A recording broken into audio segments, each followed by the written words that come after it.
எங்கள் தலைவர் என்ன தப்பாக பேசிட்டாரு, அவர் தப்பாகவே பேசலை அப்படின்னு ஒருத்தர் பேசுகிறார். பேசினது யார்? திமுக அமைப்பு செயலாளர் ஆர்.எஸ். பாரதி அவர்கள்.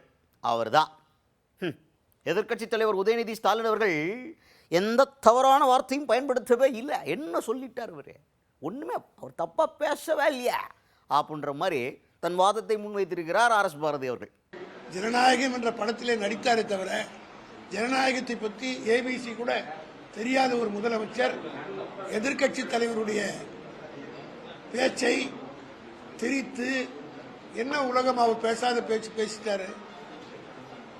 காவேரி இஷ்யூவை குறித்து ஏறத்தாழ 40 நிமிடம் இந்த அரசாங்கம் செய்ய தவறியதை, இந்த பிரச்சனையிலே எப்படி அணுக வேண்டும், எதிர்க்கட்சி தலைவர்களை கூட்டத்தை கூட்டியிருக்க வேண்டும் போன்ற பல்வேறு குற்றச்சாட்டுகளை இந்த அரசின் மீது ஒரு ஜனநாயகத்தில் எதிர்க்கட்சி தலைவர் செய்ய வேண்டிய வேலையை செய்தார்.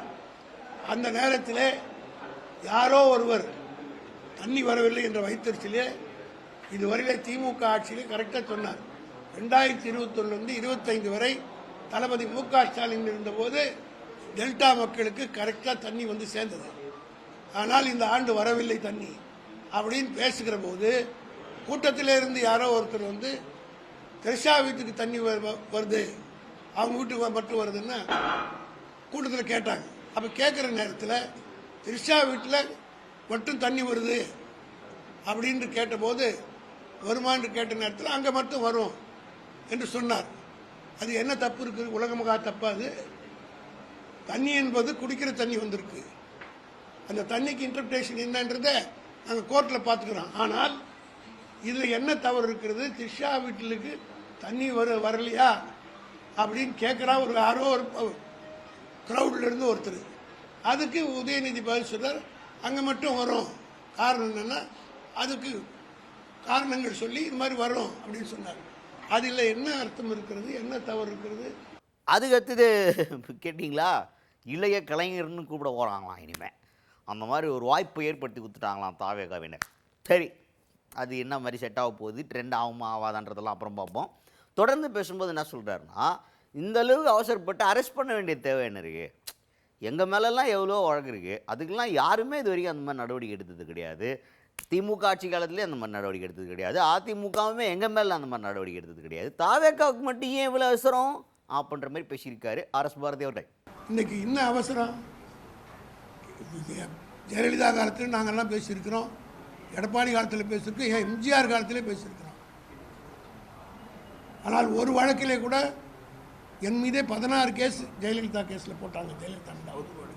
ஆனால் ஒரு வழக்கிலே கூட நான் கைது செய்யப்படவில்லை. ஆக இதுபோல் அவதூறு வழக்கு பேச்சில் வழக்கு போட்டு கைது செய்கிறதே கிடையாது. ஆனால் இன்றைக்கு அவசரமாக தஞ்சாவூர்லேருந்து இந்த தஞ்சாவூர் விவசாயிலாம் பட்டினியில் சாகுறான்.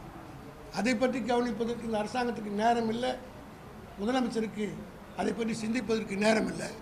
ஆனால் அங்கே இருந்து ஆளை அனுப்பி இங்கே இருந்து அழிச்சு போடார். ஒன்று மட்டும் சொல்கிறேன், எங்கள் உதயநிதி ஸ்டாலினை இன்றைக்கு இளைய கலைஞராக மாற்றி கொண்டிருக்கிறார்கள். எங்கள் உதயநிதி ஸ்டாலினை இன்றைக்கு இளைய கலைஞராக மாற்றி கொண்டிருக்கிறார்கள்.